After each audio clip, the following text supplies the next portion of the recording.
j'ai retrouvé mes notes vraiment du jour où j'ai commencé, voilà, j'avais mis une date et j'avais mis, voilà, l'histoire, ça serait bien que ce soit ci, ça, ça, ça, ça, ça. Et finalement, à la fin, c'est vraiment pas très très loin de ce que j'avais marqué. Par contre, entre le moment où j'ai posé sur une page une espèce d'intention, et le moment où j'ai proposé un premier manuscrit que ma femme avait lu, elle m'avait dit que c'était pas génial, et mon éditrice a lu, elle m'a dit que c'était pas bon du tout. Donc voilà, j'avais présenté quelque chose où j'avais essayé de bifurquer. J'étais un peu gêné en fait avec le projet où je me disais, je prends la parole pour des femmes aussi, et ça me posait une question, et j'avais peur de mal le faire. J'avais peur de blesser, j'avais peur de sonner faux.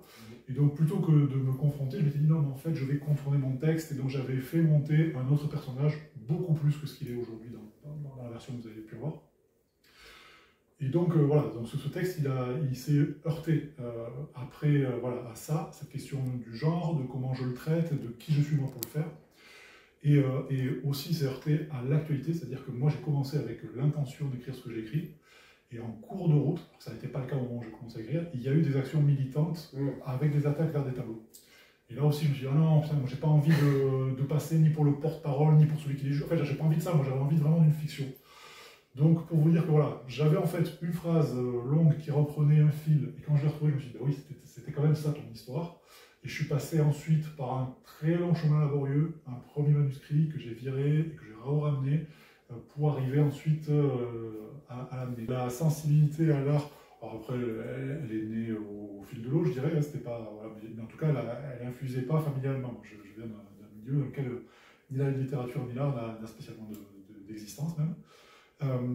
Je pense qu'à l'adolescence, au moment où j'étais un peu en recherche de sensations fortes, ça s'est traduit par la pratique du graffiti. Donc je pense que c'est vraiment, je suis allé là-dessus aussi parce que j'avais un intérêt pour la peinture, etc. Mais simplement, à ma hauteur, ce que je pouvais aller atteindre, ça passait par là. Ça passait par le graffiti à l'époque, donc voler des bombes, aller peindre sur des murs, sur des trains.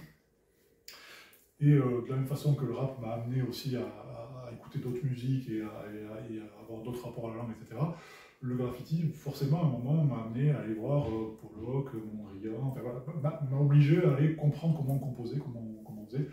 Mais ça fait 20 ans que je fais plus de graffiti. Quoi. Donc, après, cet intérêt-là, je l'ai nourri au fil du temps, en continuant à m'intéresser. J'ai toujours gardé un intérêt pour ça. Je ne suis pas du tout expert en art, mais c'est toujours un sujet qui m'intéressait. Et là, ça touchait vraiment beaucoup de sujets que j'avais envie de traiter, donc je l'ai gardé comme allié aussi. Ouais. Okay.